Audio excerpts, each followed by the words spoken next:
سوات سے پاکستان تحریک انصاف کے ایک ایسا کارکن موجود ہے ہمارے ساتھ جو کہ ایک جسمانی معذوری کا شکار ہے، ڈسیبل ہے، اس کے باوجود بھی عمران خان کی کال پہ یہاں پریڈ گراؤنڈ میں پہنچا ہے۔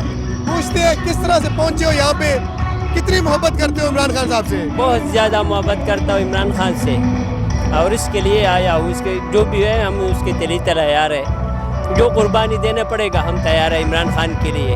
انشاءاللہ پھر وزیر اعظم ہوگا، ہمارے بادشاہ ہوگی عمران خان۔ آتے میں مشکلات نہیں ہوئی؟ اتنی تکلیف آپ نے برداشت کی ہے؟ لیکن اپنے لیے کچھ بھی کرتا ہوں نا، خان کے لیے، اپنے وزیر اعلیٰ جو محمود خان ہے اس کے لیے، سب کے لیے کرتا ہوں نا۔ ہمارے جو قافلے کا سردار ہے عبداللہ خان، وہ بھی ہمارے ساتھ تھا نا، وہ ہمارے علاقے کا ناظم ہے، اس کے ساتھ آئے، کوئی مشکلات بھی ہو ہم اس کے سہن لیں گے۔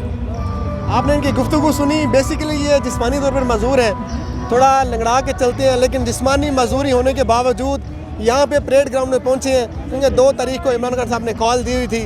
آپ ان کا جذبہ دیکھیں، اور ایسے ہزاروں کارکن یہاں پہ موجود ہیں جو جسمانی کمزوری کا شکار ہیں، لیکن پھر بھی عمران خان کی کال پہ یہاں پر پہنچے ہیں۔ جی